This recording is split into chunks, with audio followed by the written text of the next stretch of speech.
It's Aaron, the Metal Theologian. So, I got a pack in the mail today, and I'm kind of freaking out about it.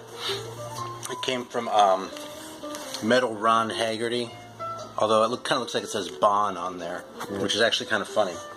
But, yeah, well, I'm kind of freaking out. I mean, so much so that as Spencer observed, I forgot to put something on the TV, but right now I don't give a shit.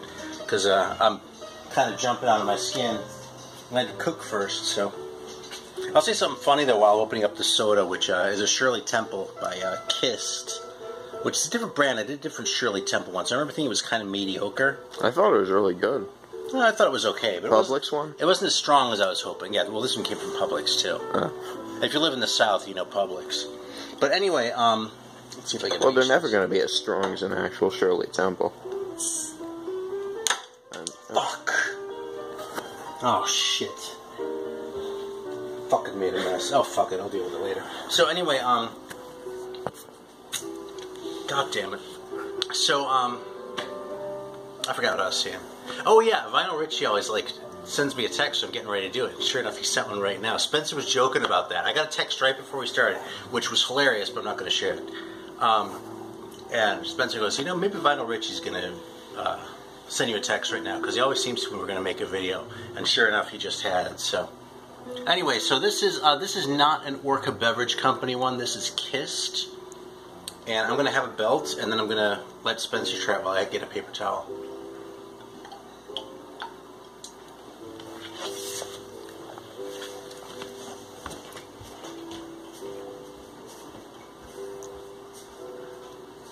Wow.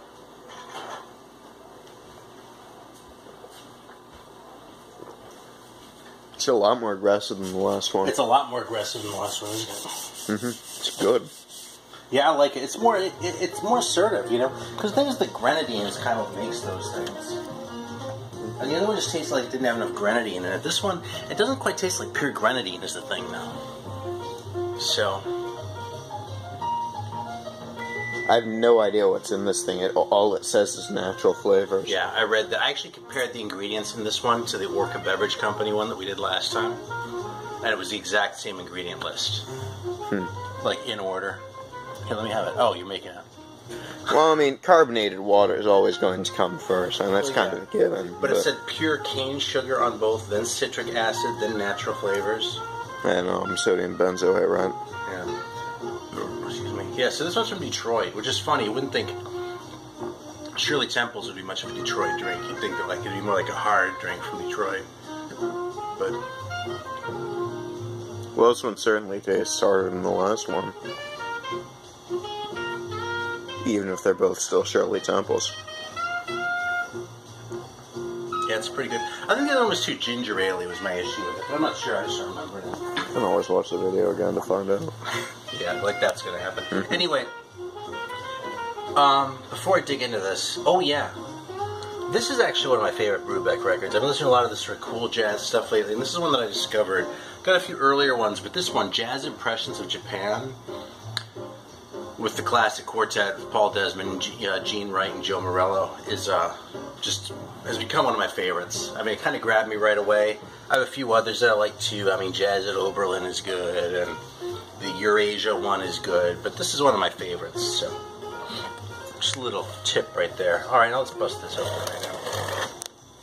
Yeah, what's funny is, Ron's in Florida, and, I was looking at the tracking. I was actually expecting this to come yesterday, but I looked at the thing and it was in Greensboro, so it was like an overshot on its way to me, which is a little bit funny. There's a big distribution center in Greensboro, I've learned, though. It's funny, when you get a lot of shit in the mail, you learn where the big, sort of hubs are. And when something's in Greensboro, it generally means I'm going to get it the next day. So... Another label. Another label. Alright, let's see what's in here. Well, that's some kind of weird, oh, that's nice. There's a card. Hang on here. Oh, man.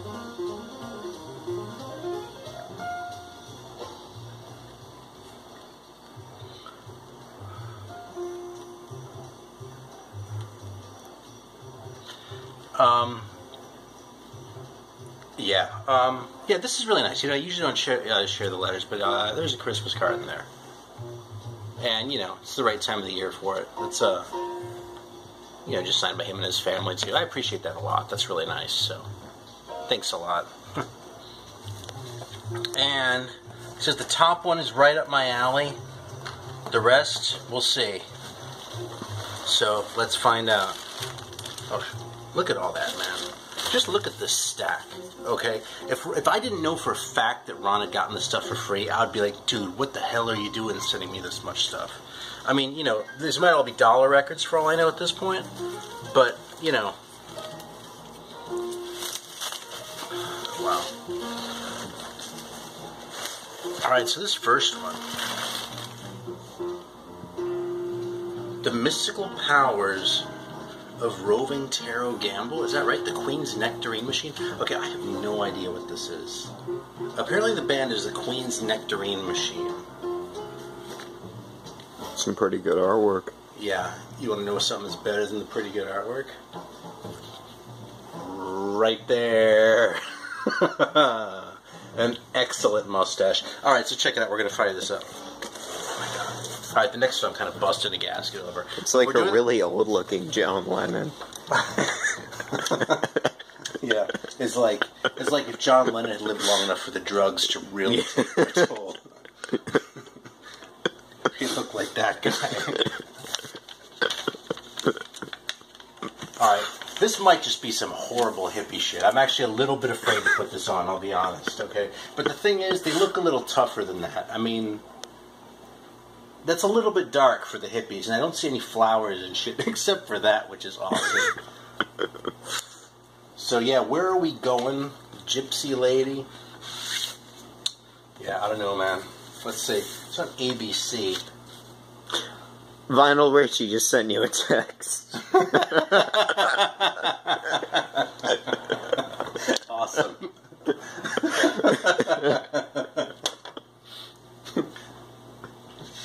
Without fail. I never noticed that before, actually. Well, that's because I usually don't say it, but then I just kind of realized that, like, oh, every time we make a video, you get a text from Vinyl Richie. That's kind of interesting.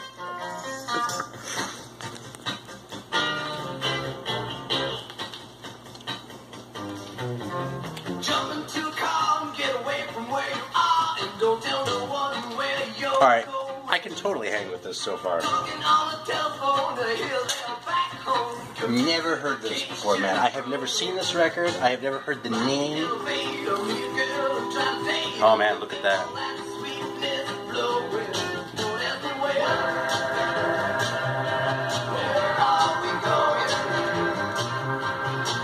Yeah, it's not super heavy, but for like late 60s, which is what this probably is, this is really pretty rocking, you know? I'm looking for a date on here. Oh, it's produced by Castanet's Cats. That means there's a decent chance that it's a fake band. So,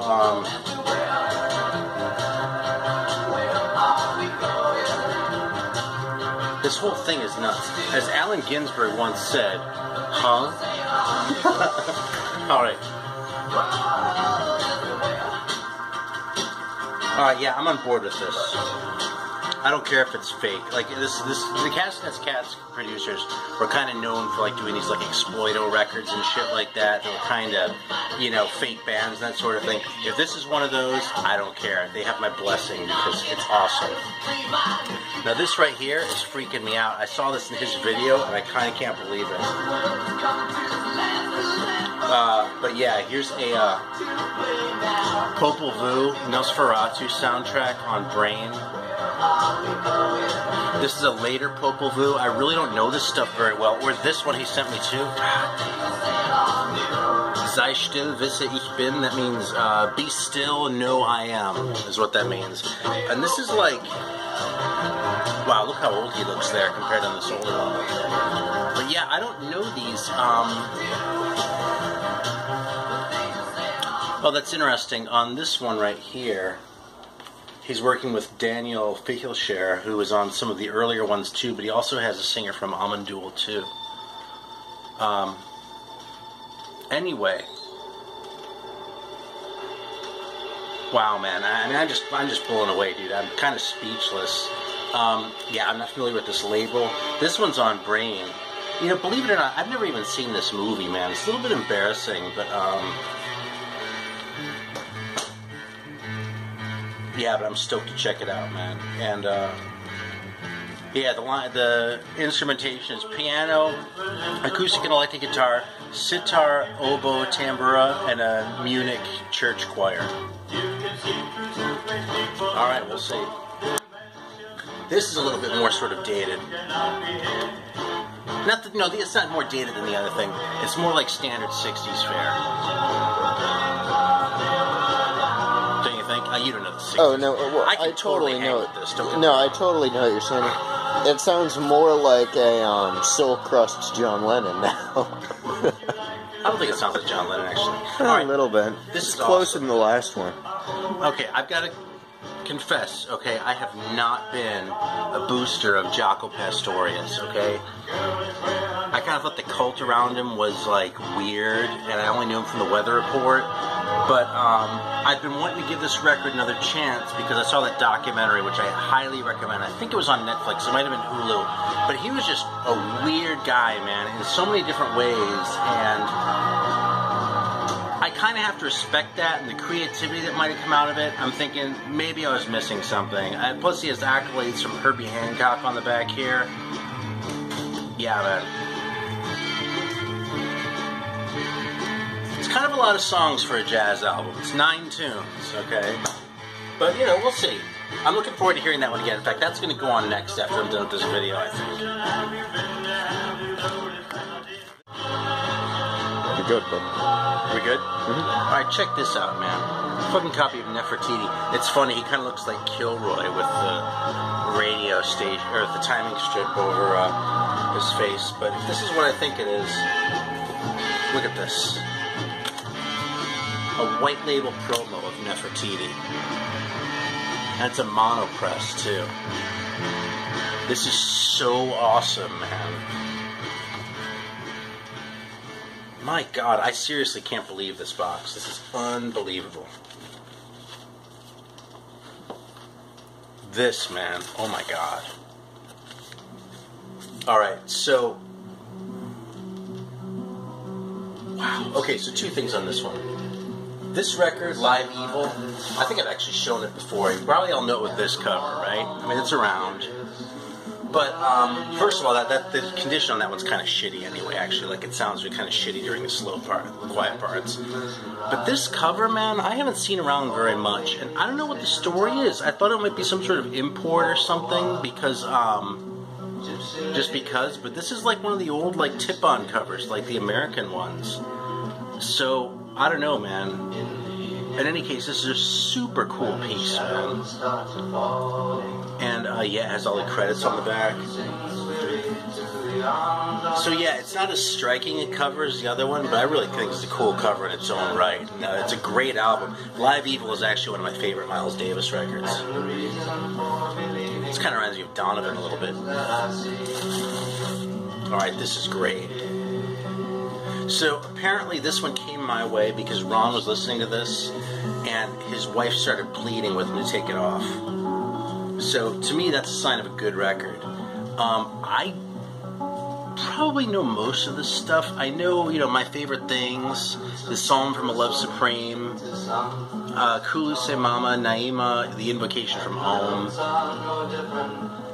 and Alabama. I'd have to look to check on the other stuff, but man, this is such a cool piece.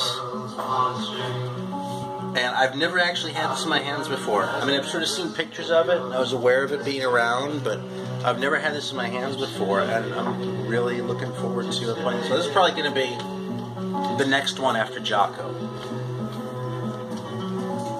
Alright. It looks like this is the last one, and that's not a complaint. That's like, this video isn't going to be an hour. This is previously unreleased recordings by the John Coltrane Quartet, Sextet, and the Milt Jackson John Coltrane Group. This is an Atlantic one. He was telling me about this one. That's kind of how I have an idea. Yeah, the short versions, I don't know any of this stuff. I have the Atlantic albums, like the original albums, but there are so many alternate takes and unreleased things and all sorts of things. I mean, if you just look at the Impulse stuff that came out after he died, it was like record after record after record. So I am pretty excited to hear this one. I definitely think that the stuff he did on Atlantic is a little bit more mixed than the stuff on Impulse. But some of those Atlantic albums, like Ole Coltrane, or Coltrane Plays the Blues, are so good. And none of them are bad. I mean, it's still Coltrane, right? Anyway. Yeah, alright, I'm freaking out. Oh, man. Dude, alright, listen. Ron, if someday you decide that you made a mistake letting go of one of these and you want it back, let me know and we'll work something out, okay? Even if it's not the same topic, we'll figure something out, okay? But I'm just in absolute awe. I mean, this is such an awesome package. I'm seriously going to cherish these records. So, thank you so much. And, I'm trying to decide if we should sample something else real quick. No, we won't be able to get into Popol Vuh or any of the jazz stuff. I want to keep listening to this, actually. Alright. Because it's weird. It feels like it's progressively going farther back in time as the record progresses. It kind of like does. This is even earlier 60s this sounds now. more Beatles-ish. Yeah. Like, than the other thing. Or like, you know, post-British invasion shit. Yeah. Yeah, while we're listening to it, let's look at that mustache one more time. Yeah. This is one of the all-time great band pictures, just generally. Now, this person right here, who I think is a guy, but I'm not even positive, isn't quite up to par with the other three. I think he's the best one just because of the hat and the facial. I don't know. No, it's either the far left or the far right. Their facial expressions are tied. Like with the level of discomfort. I don't know, that mustache wins though. Yeah, but he just looks depressed. The other guys look confused. Yeah, but you know, so they've got to be holding back because with that kind of a mustache in their midst, they've all got to be happy. I mean, how can you not be happy when you're within a couple feet of that kind of a mustache? That's why the record's good, I bet. That's also why they put him in the front on that picture. Awesome. Alright. The tarot cards have got some good illustrations, too. You know what's funny? This is a total Vinyl Richie record. I'll bet he's listening to this, right? Either he has this, or he's listening to this going, God, that's great, man. So, alright. Thanks again. Totally appreciate it. Ron is awesome. Subscribe to his channel. If I forgot to put a link, it's because I was freaking out too hard, but I'll do it. Alright, till next time.